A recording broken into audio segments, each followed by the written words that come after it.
big league. Huge.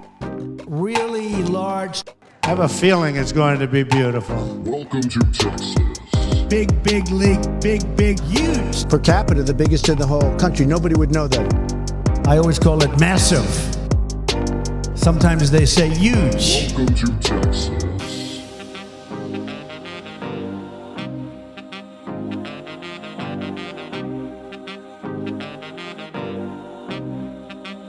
All right, welcome back to the Big Texas Podcast. I am your host, Jordan Overturf, back in the saddle, although trying to get some bugs worked out in our new system, our temporary studio setup here. But all the same, thrilled to be here hosting this podcast once again, bringing you candidate conversations and latest updates on campaign, political, text ledge, whatever's going on in the world of politics in Texas. We hope to be bringing you here on this podcast. My guest this week is Michael Salvo, political director for the Texas Young Republicans, and he is here to talk about all of the deployments that we have coming up. We'll do a rundown of all of these again after he's done telling us about all the things he's got going on as political director and the crucial need to have Republicans showing up in droves this November 8th on Election Day. So, Michael, you have to be one of the busiest political directors that I have seen in YR history. Just for those who aren't following you and your many travels as of late, give us a quick highlight of some of the stops you've been making. Oh, gosh. So went to D.C. on a national meeting. I think that was a lot of fun. I guess they do it every 2 years, the national YRs. I was there, and then on the way back home, I took a brief stop in El Paso to meet up with those that growing club. There's a lot of opportunity out there, and I hope the RNC and the RPT kind of sees that there's a bit of Texas that's being forgotten out west.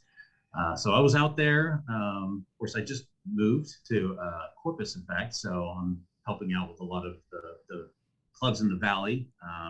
Was down in McAllen just this past week at a Fox Business, Fox Nation kind of event at the border. Of course, I'm here in Houston. I'm meeting up with the Galveston YRs tonight and then the Houston board tomorrow to help plan some of our deployments going on. So, yeah, I've been around Texas just a little.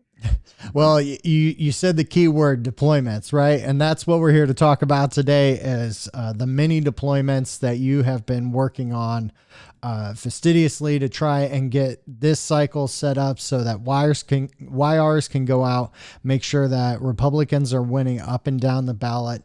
I guess let's just start off with the highlights. What are these deployments and how do people get involved? Well, if anybody has been watching national politics as of late, they'll know that we need a change in Washington, D.C., without a doubt. And these deployments are to help flip the Congress. So the very first statewide we have going on this August 26th, is down in McAllen. It's for Monica De La Cruz. We're going to do a lot of fun things there. So first of all these deployments, we're going to have fun. There might be a little drinking. There might be a lot of family type of events as well to get, those YRs out. But the idea is to block walk for our congressional candidates, get them elected this November, and of course, have fun doing it. So like I said, this August, the end of it will be in McAllen for Monica. We'll be in Houston for a national deployment. So we'll have YRs from across the nation helping with Wes Hunt's campaign, and of course Alex Mueller, who's running for the county judge here. That's a race that is going to be looked at nationwide as well, kind of as a bellwether to see how Republicans did this midterm season. We also have a deployment for Cassie Garcia down in San Antonio, and there might be a trip to Six Flags involved in that. So like I said, you're a YR, come to these deployments. It's going to be a lot of fun. And of course, we're going to be block walking for our very own Congresswoman, Myra Flores, down in the Brownsville, Harlingen area at the end of October. And of course, we're going to also go to Georgia, so an out-of-state deployment. But I mean, the idea again behind these deployments is to change the Congress. Now we're going to have regional deployments as well. So in those, we're going to have a couple of weekends where we have clubs within their region deploy to help other candidates in the region. So for instance, the Central Texas clubs will be helping out Rob McCarthy and our other candidate. It's blinking me. Sorry. Caroline Harris. Sorry, Caroline. She's also a YR. We're hoping she'll be the second youngest ever elected to the Texas House. So that's kind of the idea behind those deployments. But every other weekend, we have something for our YR clubs to do. And of course, I encourage all of our clubs, when we're not doing a statewide deployment or regional thing or a national deployment or whatever, do things with your local GOPs, with the Republican women, any other group that you can think of, and walk through your local candidates. Yeah. So I'm glad that you broke it down that way, because there is a lot of separate focus in the state for this, what this political cycle is going to be, right? What is the success strategy? You know, there's so much that is important about winning at the federal level in those congressional seats. Anything we can do to gain ground, give us a little bit more strength and stopping some of the policy that is going through DC and this Biden administration. But then going down, another level, seeing how frustrated Republicans are with what was happening in the legislature over the past year. Some of those folks barely even haven't even finished a full term, and they're already off running for Congress, right? They've secured their nomination, and some of them could very likely head off to DC. So maybe they were apartment shopping while they were there. I don't know. But Alex Mueller is a really interesting one, because I haven't lived in Houston for a long time, and yet she is going to be one of those races that I do think that there's going to be discussion at the national level, just because of how polarizing Lena Hidalgo has been in this role, and just how shocking it was to have a Democrat win that Harris County seat, right, in 2018. As you go around the state and you talk to YRs, and clubs all over the great state, what are these conversations like? What are these young Republicans talking to you about? What are the issues that are driving them? Well, I'll say real quick that the Harris County judge race, I think, is going to be a bellwether for 2024. So this is a purple county. If this goes red this midterm, I think it says a lot about what's happening in Washington. It says a lot about the kind of leftist push that we've had by politicians, some here in Texas and then in Washington, D.C. as well. So I think, again, it's a bellwether that, like you said, it's going to capture a lot of national attention if in fact it does go red, which I think there's a really good likelihood. And of course, we want to look at the down ballot races too, and the judge races, all that stuff. But what I'm hearing from YRs around the state is that they are fed up. And I heard a lot of this in the primary too.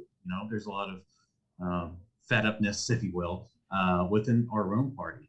Now, I think most YRs are on board with putting the party politics aside for the next couple of months and getting out there and electing Republicans. At the end of the day, you don't elect a Republican, you're not going to see the change that you want to see. Then, the day after the election, go knock on their door and tell them how to vote. I mean, that's the way this game is played. But I see a lot of enthusiasm by our clubs and our members. We've had 2.5 million voter contacts over the last 11 months from YRs. That's impressive. That's a big number. Clearly YRs are very interested in what's going on in politics. Let's just say that. And that's just not just the federal races or statewide races. That's local races too. YRs are, in it. I don't like to hear that we're the future of the party when we are the party. We have YRs running for office. Myra Flores, a YR. She is a Congress member. We have multiple YRs that are Congress members and running for Congress and State House. all these things. So YRs are really making a name for themselves by being involved and being active. And I just encourage them to stay in the fight, start picking up that ball again and running with it throughout November. Yeah, I was talking to Wasim about this earlier. How the whole mentality of YRs is finally getting past that stage where we were, in the fight, we were out there deploying, getting active and smaller levels at local races. And now we are at that point where we are running our own candidates, where we have deployments that are specifically geared toward the young Republicans who are in this fight, who are trying to, steer the future of this country away from the AOCs, away from the Nancy Pelosi's, away from the folks who have turned their back on America and the promise of what we were becoming, right? What we were becoming under Donald Trump's leadership. Love him, hate him, the country was going in the right direction. And to your point about saying that Republicans being united and making sure that we get Republicans elected this fall, I mean, that has been the theme of everything that has happened since Joe Biden took office. Everything that was forecasted to happen has pretty much come true. Gas prices are through the roof.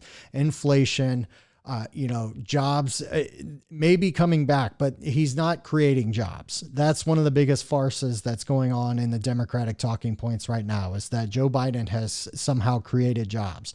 No, the only jobs that are being created are the ones that are vanishing from other states and coming to right here in Texas. And that's because of the hard work of people like Greg Abbott, Dan Patrick, Ken Paxton, who's, out there fighting, suing the Biden administration, keeping them accountable, all the way down to the legislature, which had the foresight to, pass things like the trigger ban that reinstated the proper protections for our pro-life movement.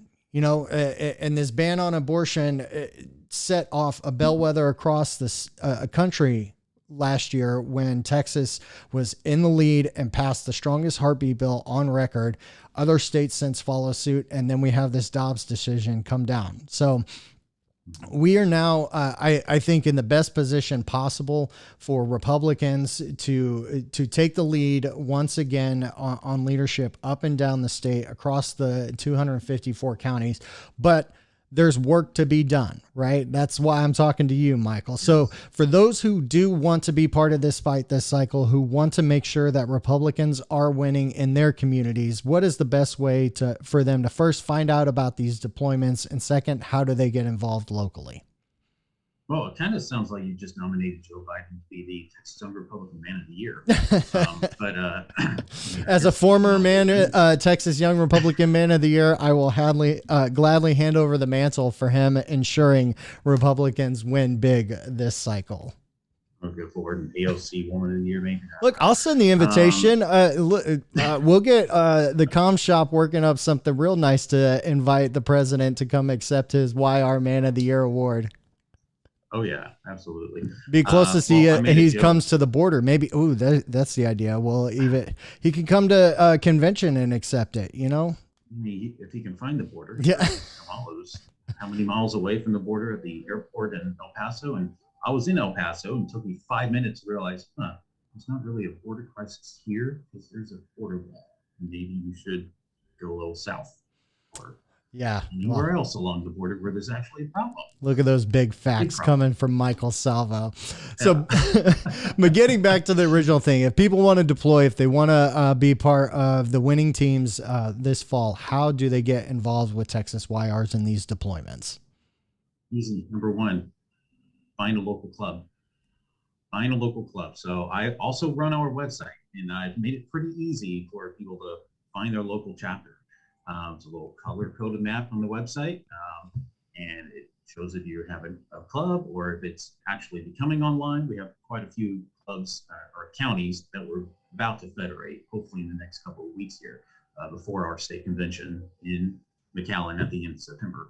But yeah, find a local club, and if you don't have a local club, find 10 people or 9 other people really, and start one. Our local clubs are doing a really good job with partnering with other organizations like Republican women's with the county GOPs, with the campaigns themselves. It's very easy to get plugged in if you just show up. I mean, that's 50% of politics right there, right? It's just showing up. You'll get plugged in. And our chapters know this. I've had these conversations with chapter chairs and chapter boards that you have about 10 days to get those people plugged in. So it's a two-way street, right? When we have people show up, that's great. Let's get them plugged in as well. Whether it's a block walk or maybe just get them to attend some type of social where they can meet people that are of interest. Try to understand where those people are coming from, these new volunteers and new YRs, and figure out what will work best for them. Not everybody is going to be gung-ho about block walking. Hate to say it, or phone banking, but we can find something somewhere for them to get plugged in and for them to make their voice heard, and in turn help out YRs by helping Republicans get elected. Just had my kids come over. They're still getting used to this whole podcast studio in the house setup. So if give the website one more time. I want to make sure that we get that clear to the folks who are listening, watching this, however they're consuming podcasts these days. What is the website they go to? It is texasyr.gop. Pretty simple, right? Yep, pretty easy. Well, Michael, I'm going to go ahead and let you go because I know you got a million other things to do. You probably got several other flights to catch between now and this evening. So I've been driving around our state. I wish I had enough money to fly. Well, maybe we'll catch each other at a Buc-ee's, crossing paths across the state. But thank you so much for joining us. Thank you for all your work on these deployments. And I look forward to seeing you out there on the trail and catching up. We'll have to figure out what our election night plan is going to be. Maybe we can figure out a way to get a podcast in while we're watching returns come in or something. A couple ideas for you. All right. Watching this. All right. Stay tuned. All right. Thank you again to Michael for joining us. Thank you to you for tuning in. As I said, we're going to have many more conversations coming up on the road to November 8th. But before we get there, let's run these down for you one more time. All right. So August 19th through 21st, it's our regional weekend of action. Make sure you contact your local YR chapter. If you don't have one, then make sure you contact your local county GOP club. Get in touch with a local campaign. Find out how you can get out there. Make sure Republicans are showing up to the polls. This can be someone who's running for constable, JP, judge, doesn't matter. Find a local candidate. Make sure you help them get out there, knock some doors, and get voters to turn out to the polls. August 26th through 28th, we'll be deploying for Monica De La Cruz in CD 15. September 9th through 11th, Wesley Hunt in CD 38. This is the new district in the Houston area. September 16th through 18th, Cassie Garcia in CD 28. This is challenging entrenched Democrat incumbent Henry Cuellar. It's a huge swath of the border up to Mission, Laredo, all the way up to the San Antonio area. On October 14th, we have another regional weekend of action. Again, contact your local clubs or local candidates. Find out how you can get out there ahead of early voting. October 21st through 23rd, this is a big national deployment for Herschel Walker to Georgia. He is the candidate for U.S. Senate there in Georgia. Again, this is a big opportunity for Texas YRs to join this national deployment for Herschel Walker. Finally, on October 28th or 30th, we're coming back for Myra Flores, the young Republican who won that special election. We're going to help her win this general election so she can go serve a full term in Congress, represent Texas, and help regain some sanity in D.C. to stop these crazy Biden administration policies. Until next time, friends, we'll continue the conversation. If you've got a candidate who wants to be on the podcast, have them reach out to us on social media at Texas YRs to get involved with these deployments. Make sure you sign up at texasyr.gop. That's the Young Republican website. You can find out all the information about these deployments and other things we've got going on. Until next time, friends, we'll see you down the trail.